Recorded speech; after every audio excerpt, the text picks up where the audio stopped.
අද දින සියලු දෙනාටම සුබ උදෑසනක් වේවායි ප්‍රාර්ථනා කරනවා. ඔයගොල්ලන්ට මම අද දින සාකච්ඡා කිරීමට බලාපොරොත්තු වෙන්නේ කලින් පළමු අධීරය යටතේ සාකච්ඡා කරපු ගුණෝත්තර ශ්‍රේණි පාඩමේ අද දෙවන අධීරය යටතේ මින් ඉදිරියට පාඩම සංවර්ධනය කිරීම අපි බලමු අර TN අපි ලබාගත්තු TN සූත්‍රය පාවිච්චි කරලා හදන ගණන් කීපයක්. පළමු පදය 5ක් කියලා දීලා තියෙනවා. ඒත් මම මේක a සමානයි 5යි කියලා ලියාගත්තා. පොදු අනුපාතය 2ක් කියලා දීලා තියෙනවා. මම මේක r සමානයි 2යි කියලා ලියාගත්තා. අන්න එහෙම තියෙන ශ්‍රේණිය ගුණෝත්තර ශ්‍රේණියක අපෙන් අහනවා 6 වෙනි පදය කීයද කියලා. එතකොට අපි කලින් ඉගෙන ගත්ත 6 වෙනි පදය ලියන්න අර කෙටියෙන් ලියන්නේ කොහොමද a සහ r වලින් 6 වෙනි පදය ලියන්නේ ar වල 5 වෙනි බලය කියලා. කැමති අයට එහෙම ලියාගෙන හදන්න පුළුවන්. නැත්නම් මේ සූත්‍රය ලියාගෙන tn සමානයි ar n ඍණ 1 වෙනි බලය කියලා අපි දැන් 6 වෙනි පදේ හොයන්න සූදානම් වෙනවා t6 හොයන්න. එතකොට a වලට අපි ආදේශ කරන්න ඕනේ 5ක්, r වලට ආදේශ කරන්න ඕනේ 2ක්. එතකොට 6 අඩු කිරීම 1. එතකොට 5 ගුණ කිරීම 2 5 වෙනි බලය අපිට ලැබෙනවා. එතකොට 2 5 වෙනි බලය කීයද? 2 4 8 16 32. 2 5 පාරක් ගුණ වුණා. එතකොට 5 වරක් 32 උත්තරය 160. දැන් අපි බලමු මේ පොදු අනුපාතයට ඍණ නේවා එහෙමත් තියෙනවා, පළමු පදයට ඍණ නේවත් තියෙනවා. අපි පරිස්සමෙන් බලමු. අපෙන් අහනවා a ඍණ 2යි r ඍණ 3යි වන ගුණෝත්තර ශ්‍රේණියක 4 වෙනි පදය හොයන්න. අපි දන්නවා 4 වෙනි පදේ අර විදිහට ලියනවා නම් අපිට පුළුවන් මේ සූත්‍රය මෙතන නොලියා මෙහෙම ලියන්න. මම පුරුදු කරා ඔයගොල්ලන්ට. 4 වෙනි පදේ ලියන්නේ ar වල කීවෙනි බලයේද? 3 වෙනි බලයට එකක් අඩුවෙන් ලියන්නේ දර්ශක. 7 වෙනි පදේ ලියන්නේ කොහොමද? t7 ar වල කීවෙනි බලයේද? 7 වෙනි පදේ ලියන්නේ AR වල 6 වෙනි බලය. ඉතින් මේක හොඳට පුරුදු වෙන්න ඕනේ. මෙහෙම ලියා ගන්න. මොකද දැන් ඉදිරියට මම කරන ගණන් වලදී මේක හරි වැදගත්. සමීකරණයක් කෙලින්ම ලියා ගන්න පුළුවන් මේක පුළුවන්. දැන් ආදේශ කරමු. මේ ගණන් දෙකේම A වලට ඍණ 2යි R වලට ඍණ 3යි. A වලට ඍණ 2යි R වලට ඍණ 3යි. මෙතනත් දාමු A වලට ඍණ 2යි r වලට ඍණ 3යි. එතන 6 බලය, මෙතන තියෙන්නේ 3 බලය. හරිද? දැන් ගණන් දෙකම අපි එකපාර හදාගෙන යන්නේ මෙහෙම. මේ අනිත් එක මතක තියාගන්න, ඍණ සංඛ්‍යා ආදේශ කරනකොට මේ මම කරා වගේ පොඩි වරහණක් ඇතුලේ ඍණ සංඛ්‍යා ආදේශ කරනවා. නැත්නම් ඕගොල්ලන්ට වරදිනවා. හරිද? මතකම තියාගන්න ඒක. දැන් මෙතන එනවා ඍණ 2 ගුණ කිරීම ඍණ සංඛ්‍යාවක ඔත්තේ බලයක්. එතකොට ඍණ සංඛ්‍යාවක ඔත්තේ බලයක් කියන්නේ ඍණ තුන් පාරක් ගුණ වුණාම බලන්න ඍණයි ගුණ කරාම ධන, ඒ ධන උත්තරය ආයෙ ඍණ ගුණ කළාම ඍණ. ඔත්තේ බලයක්. එහෙනම් උත්තරේ එන්නේ ඍණ සංඛ්‍යාවක්. එන්නේ 3 වෙනි බලය කීයද? 3 3 9 9 3 27යි. ඊළඟට දැන් අවසාන උත්තරය ගන්න ඍණෙන් ගුණ කරාම එන්නේ මොන උත්තරයක්ද? ඍණයි ගුණ කරාම ධන උත්තරයක් එන්නේ. උත්තරය ධන 27 2 54යි. ඊළඟ මෙතන බලන්නකො. මෙතන ඍණ 2 ගුණ කරන්න තියෙන්නේ කීයෙන්ද? අන්න බලන්න ඍණ සංඛ්‍යාවක ඉරට්ට බලයක්. ඉරට්ට බලයක් කියන්නේ ඍණ සංඛ්‍යාව 6 පාරක් ගුණ වුණාම හරියට ජෝඩු තුනක් හදන්න පුළුවන් 6 පාරක් ගුණ වෙනකොට හැම ජෝඩුවකින් මෙන්නේ ධන උත්තරනේ. එතකොට ධන උත්තරයක් එන්නේ. දැන් එන්නේ ධන උත්තරය. එතකොට 3 6 වෙනි බලය හොයන්න ඕනේ. 3 අන්න ඒ වගේ දැන් ගුණෝත්තර ශ්‍රේණියක මම කියවනේ අර ඔයගොල්ලන්ට මතකද උපරිම 7 වෙනි පදේ වගේ හොයන්නේ කියලා. ඒ වගේ වෙලාවට අපිට පුළුවන් මෙහෙම දැන් 3 6 වෙනි බලය හැදෙන්නේ අපි කැලි දෙකකට කැඩුවොත් 3 3 වෙනි බලය 3 3 වෙනි බලයෙන් ගුණ කරාම 3 3 වෙනි බලය 3 3 වෙනි බලයෙන් ගුණ කරාම 3 6 වෙනි බලයෙන් එන්නේ. පාද සමාන නම් ගුණ කරනකොට දර්ශක දෙක එකතු වෙනවානේ. එහෙනම් මෙතන 3 තුන්වෙනි බලය කියන්නේ 27යි 3 තුන්වෙනි බලය කියන්නේ 27යි. 24ක් 27 ගුණ කරලා ගත්තාම අපිට මේ 3 6 වෙනි බලය හොයාගන්න පුළුවන්. හරි. මේ 3 6 වෙනි බලය අපිට මේ විදිහට ලියන්න පුළුවන් නේ. කැලි දෙකකට කඩාගත්ත දර්ශක දෙක එකතු වුණාම 6 එනවා. එතකොට 24ක් 27 අපිට එනවා 729ක්. ඊට පස්සේ 729 ධන 729ක් එන්නේ. මේක දෙකෙන් ගුණ කරලා දෙවරන් 9 18 එකක් ඉතුරුයි. දෙවරන් 2 4 1යි 5යි. දෙවරන් 7 14යි. උත්තරේ ධන උත්තරයක් එන්නේ 1458යි කියලා. මෙන්න මේ කාරණයක් චුට්ටක් අවබෝධ කරගන්න අහක දාන්න එපා. මම කියන හැම වචනයක්ම ඔයගොල්ලන්ට වැදගත් වෙනවා පාඩම ඉදිරියට සංවර්ධනය කරගෙන යන්න.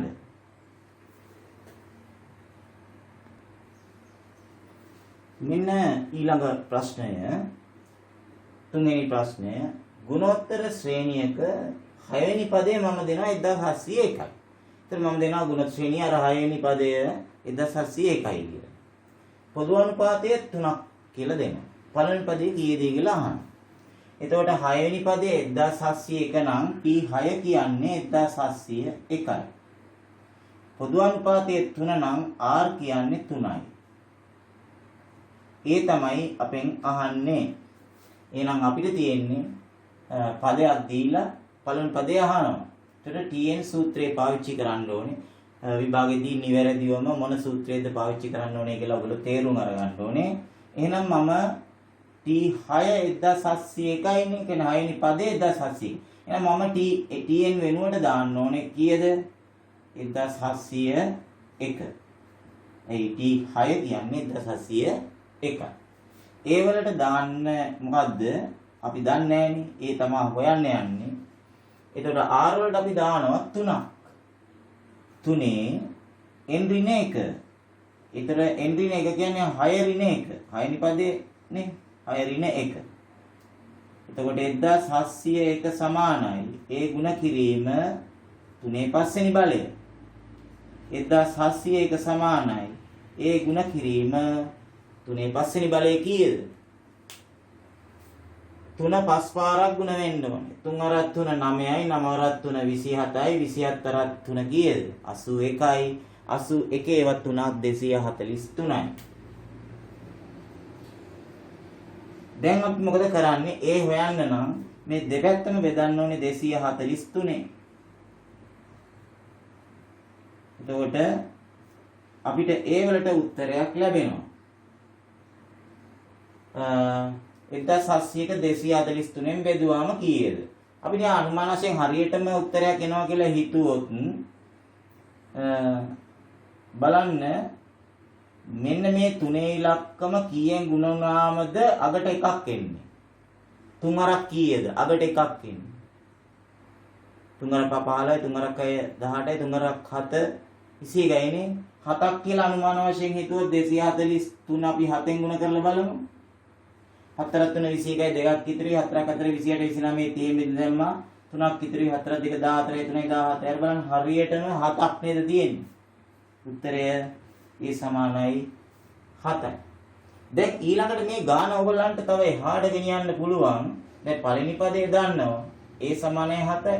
පොදු අනුපාතය දන්නවා. 3යි. ඒ ශ්‍රේණි දෙවෙනි ඊළඟ කොටසට දෙන්න පුළුවන් මුල් පද 4 ලියන්න කියලා. එතන මේ ඒ කියන්නේ 7 3ෙන් ගුණ කර පොදු අනුපාතය 3යි 3ෙන් ගුණ කරලා පද කිහිපයක් ලියන්න පුළුවන් නේ. තේරුණා? අන්න ඒ වගේ. දැන් ඓක්‍ය සූත්‍රය ඉගෙන ගත්තට පස්සේ අපිට පද ගණනක ඓක්‍ය හොයන්නත් මේකෙන් දෙන්න පුළුවන් ගාන තව දික් කරන්න පුළුවන්. අපි බලමු ඒ අවස්ථාවේදී අපි බලමු 4 වෙනි ගානට මෙන්න මේ වගේ ගානක් වෙනවා. 3 වෙනි පදය දෙනවා 45යි ඍණ 45යි. 5 වෙනි පදය දෙනවා ඍණ 1125යි. ඒ කියන්නේ මෙතන අපි හිතමු මෙන්න මේ පද 4යි 5යි. පද 5 මේකේ 3 වෙනි පදේ ඍණ 45යි. 5 වෙනි පදේ ඍණ 1125යි. ඔන්න ඔය තොරතුරු දෙක තමයි දීලා තියෙන්නේ. මෙහෙම එන ගුණෝත්තර ශ්‍රේණි දෙකක් ඇති බව පෙන්වන්නද? හරිද? දැන් බලන්න 3 වෙනි පදය ඍණ 45යිනේ. T3 කියන්නේ ඍණ 45. පස්වෙනි පදය ඍණ 1125යිනේ. තේරුණාද?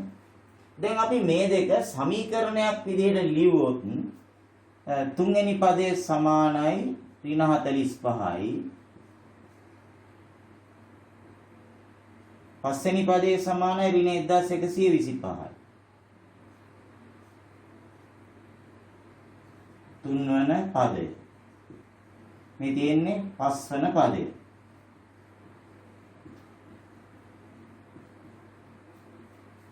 මට කියන්න තුන්වෙනි පදය A සහ R වලින් ලියන්නේ කොහොමද ඔයගොල්ලෝ? තුන්වෙනි පදේ ලියන්නේ A සහ R වලින්. AR වල කීවෙනි බලයේද? තුන්වෙනි පදේ ලියන්නේ AR වල. දැන් ඒව හොඳට මතක තියෙන්න ඕනේ දෙවෙනි බලයේද? එහෙනම් පස්වෙනි පදේ ලියන්නේ AR වල කීවෙනි බලයේද? AR වල හතරවෙනි බලය. දැන් බලන්න මේක තාම ඔයගොල්ලන්ට මතක නැත්නම් ඒ කියන්නේ ගුණෝත්තර ශ්‍රේණි වල පළමු අදියර හරියට කරගෙන නැහැ. ඒක වීඩියෝ එක 10 පාරක් හරි බලන්න. හරිද? පස්වෙනි පදේ ලියන්නේ අර හතරවෙනි බලය. මේක සමීකරණ දෙකක් දැන් සමාන්තර ශ්‍රේණි වල මේ වගේ සමීකරණ දෙකක් ලිව්වොත් ඔයගොල්ලන්ට එන්නේ සමගාමී සමීකරණ වගේනේ. දැන් මේකේ එහෙම නැහැ. මේකේ එන්නේ බල ලෙස මේ විදිහට ගුණිතයක් මෙතන තියෙනවා. අපි කරන්න ඕනේ ළමයි ගුණෝත්තර ශ්‍රේණි වල මේකේ බෙදන්නයි ඕනේ සමීකරණ දෙක. වැඩි බලයේ තියෙන එක ඉස්සෙල්ලා උඩට ගමු. AR වල 4 බෙදන්න ඕනේ AR වල දෙවෙනි බලයෙන්. මේ පැත්තේ ඍණ 1125 බෙදන්න ඕනේ ඍණ 45. බලන්න. දෙවෙනි එකෙන් දෙවෙනි එක බෙදුවා පළවෙනි එකෙන්. දෙවෙනි එක බෙදුවා පළවෙනි එකෙන්. දැන් මෙතන මොකද වෙන්නේ? ඊට එක කැපිලා යනවා. R වල හතරවෙනි බලය බෙදන්න තියෙන්නේ R වල දෙවෙනි බලයෙන්. අපි දන්නවා පාද සමාන නම් බෙදනකොට මොකද වෙන්නේ? දර්ශක දෙක අඩු වෙනවා. ඒ කියන්නේ R වල දෙවෙනි බලය සමානයි මේ ඍණ 1125 ඍණ 45න් බෙදුවාම එන්නේ ධන උත්තරයක්. ධන උත්තරයක්. කීයද? 5න් කපමුකෝ 5 ඒවා 9යි. 5 ඒවා තියෙනවා 2යි එකක් ඉතුරුයි 12ට 2යි දෙකක් ඉතුරුයි 25ට 5යි 225යි 225 9න් බෙදුවාම 225ට 25 ඒවා 9ක් තියෙනවා. උත්තරේ 25ක් වෙනවා. එතකොට ළමයි මේ 25 දැන් පාදේනේ හොයන්න තියෙන්නේ. පාදේ හොයන්න තියෙනකොට අපි දෙපැත්තේ දර්ශක දෙක සමාන කරගත්තොත් පාදේ හොයතේ. මට කියන්නේ 25 කියන්නේ කීය වර්ගයේද? කීය වර්ගයේද? එහෙනම් මට පහේ වර්ගය. 25 කියන්නේ පහේ වර්ගය නෑ. 25 කියන්නේ ධන හෝ ඍණ පහේ වර්ගය. මොකද ධන පහ වර්ග කරාමත් 25යි ඍණ පහ වර්ග කරාමත් 25යි. එහෙමනම් R වලට උත්තර දෙකක් එනවා ධන හෝ ඍණ 5යි. R වලට උත්තර දෙකක් එනවා ධන හෝ ඍණ 5යි. අපේ වැඩේ සාර්ථකයි නේ. මොකද්ද? පොදු අනුපාතයට මෙතන යටින් ලියන්න ඕනේ. පොදු අනුපාතයට පිළිතුරු දෙකක් ලැබෙන බැවින් මෙවැනි ගුණෝත්තර ශ්‍රේණි දෙකක් ඇත කියලා ලියන්න. මොකද ලියන්නේ? පොදු අනුපාතයට නැත්නම් R ට පිළිතුරු දෙකක් ලැබෙන බැවින් මෙවැනි ගුණෝත්තර ශ්‍රේණි දෙකක් ඇත කියලා ලියන්න. දැන් මේ පාඩම දෙක මේ ගාන මෙතනින් ඉවරයිනේ දැන් අපි. මේ ගාන තව ඉදිරියට සංවර්ධනය කරනවා නම් එතකොට අපි හිතමු අපිට 7 වෙනි පදේ හොයන්න දෙනවා කියලා. 7 වෙනි පදේ. එතකොට දැන් 7 වෙනි පදේ හොයන්න නම් දැන් R නම් දැන් R දන්නවා කියන්නේ R වලට උත්තර දෙකක් තියෙනවා. එක උත්තරයක් R සමානයි ධන 5 අනිත් උත්තරය R සමානයි ඍණ 5. එහෙනම් ඕගොල්ලන්ට මෙන්න මේ පළවෙනි සූත්‍රයට ආදේශ කරලා තේරුණාද? මේ R වලට ධන 5 දාලා ඒ හොයන්න ඕනේ. එතන මෙතනදිත් ඒ හොයන්න ඕනේ. මෙතනදිත් ඒ හොයන්න ඕනේ. එතන මේ සූත්‍රය නේ. AR වල 4 AR වල දෙවෙනි බලය සමානයි ඍණ 45. AR වල ඍණ දෙවෙනි බලය සමානයි ඍණ 45. එතකොට මෙතන මේකට R වලට ධන 5 දැම්මොත් ඒ හොයත හැකි. මේකට R වලට ඍණ 5 දැම්මොත් ඒ හොයත හැකි. එතකොට දැන් ඒත් දන්නවා R උත් දන්නවා. ඒත් දන්නවා R උත් දන්නවා. එතකොට ශ්‍රේණි දෙකක් ඒ විදිහට තියෙනවා නේ. ඔය විදිහට ගාන ඉදිරියට සංවර්ධනය කරගෙන යන්න පුළුවන්. බලමු ඊළඟ ගාන. මම තෝරගත්ත පස්වෙනි ප්‍රශ්නය මෙහෙමයි. ගුණෝත්තර ශ්‍රේණියක හතරවෙනි පදය 100යි. මම ඒක කෙටියෙන් ලියාගත්තා t4 සමානයි 100. ගුණෝත්තර ශ්‍රේණියේ 9 වෙනි පදය 3/8 1යි. ඒ කියන්නේ 9 වෙනි පදේ t9 කියන්නේ 3/8 1යි. නම් මෙම ශ්‍රේණියේ මුල් පද 4 ලියන්නලු. හරිද? එතකොට අපිට මේ දෙක දීලා තියෙනවා නම් අපි මේ දෙකෙන් සමීකරණ දෙකක් ලියන්න. දැන් මට ඉක්මනට කියන්න බලන්න හතරවෙනි පදයේ 100 ලියන්නේ කොහොමද? සමීකරණයක් හතරවෙනි පදේ ලියන්නේ a සහ r වලින්. මට එනවා. a r වල තුන්වෙනි බලය සමානයි 100යි. නවවෙනි පදේ ලියන්නේ කොහොමද? a r වල අටවෙනි බලය සමානයි 3/8න් 1යි. මේක ඕනනම් විෂම භාග කරගත්තොත් කීය දෙන්නේ 8න්? 8 වරක් 3 24යි 1යි 25. 8න් 25. මේක පළමු සමීකරණය, මේක දෙවෙනි සමීකරණය. දැන් බෙදන්න ඉතින් අපි දෙක බෙදන්න ඕනේ එකෙන්. එතකොට AR වල 8 උඩට, AR වල 3 යටට. මෙතන 8න් 25 බෙදන්න ඕනේ කීයෙන්ද? 8න් 25. 8න් 25 බෙදන්න ඕනේ 100ෙන්. එතන මෙතන භාග සංඛ්‍යාවක් හින්දා අපි බෙදීම ලකුණ පාවිච්චි කරමු. නේද? මේක මේකෙන් බෙදන්න ඕනේ. කපලා දාමු A. මට කියන්න R වලට R වල 3ෙන් බෙදුවාම පාද සමානයි, දර්ශක දෙක අඩු වෙනවනේ බෙදනකොට. එහෙනම් R වල පස්වෙනි බලය සමානයි. මෙතන පොඩ්ඩක් සුළු කරගන්න වෙනවා. මේක ಗುಣ කිරීම ලකුණු බවට පත් කරගන්න වෙනවා. මේකේ පරස්පරය 4යි. එතකොට අපිට එනවා R වල පස්වෙනි බලය සමානයි කීයද? 8 වරක් 4 32යි. දැන් එහෙමනම් දැන් බලන්න පාදයේ හොයන්න තියෙනකොට දර්ශක දෙක සමාන කරන්න ඉපැයි. ඒකින්ද මම මෙතනට පාදාගත්තා. මට කියන්න 32න් 1 කියන්නේ කීයේ පස්වෙනි බලයේද? 1 කියන්නේ එකේ පස්වෙනි බලය, 32 කියන්නේ කීයේ පස්වෙනි බලයේද? කීයද? දෙකේ. හරි නේද? දෙකේ පස්වෙනි බලය. ඒතර දැන් බලන්න එහෙමනම් මෙතන ධන හොරින කතන්දර එන්නේ නැත්තේ ඇයි? එතන උත්තර බලයක් තියෙන. ඉරට්ට බලයක් ආව නම් එනවා මතක තියාගන්න ඉස්සෙල්ලා වගේ. එහෙනම් r සමානයි භාගය. අපිට ලැබුණේ හදාගෙන යනකොට r. නමුත් අපෙන් ආන්නේ ශ්‍රේණියේ මුල් පද 4 ලියන්න. එහෙනම් අපි මොකද කරන්න ඕනේ?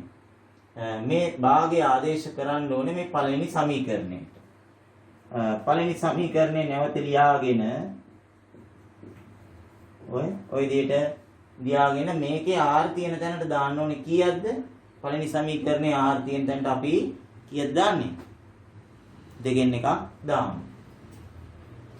a ගුණ කිරීම දෙකෙන් එකේ තුන්වෙනි බලය සමානයි 100යි. එතකොට a ගුණ කිරීම එකේ තුන්වෙනි බලය 1යි, දෙකේ තුන්වෙනි බලය 8යි. සමානයි 100යි. a සමානයි 100 8ෙන් ගුණ කරාම කීයද? බෙදීමට සමාන ලකුණෙන් එහා පැත්තේ යනකොට ගුණ කිරීමට වෙනවනේ. එතකොට 800. දැන් අපිට පළවෙනි පදයක් දන්නවා, පොදු අනුපාතයක් දන්නවා. එහෙනම් මුල් පද ටික ලියන්න පුළුවන් නේද අපිට? ඔන්න පළවෙනි පදේ 800යි. දෙවෙනි පදේ ගන්නෙ කොහොමද? මේ 800 දෙකෙන් එකෙන් ගුණ කරනවා. 800 දෙකෙන් එකෙන් ගුණ කරනවා කියන්නේ ඇත්තටම දෙකෙන් බෙදනවා කියන එක. 400යි. 400 නැවත දෙකෙන් එකෙන් ගුණ කරන්න ඕනේ. ඒ කියන්නේ දෙකෙන් බෙදන්න ඕනේ. 200යි. ඊළඟට 100යි. ඊළඟට 50යි. අපේ පද 4නේ යන්නේ. 50යි ඊළඟට 25යි ඔය විදිහට යන්නේ. එහෙනම් මුල් පද 4.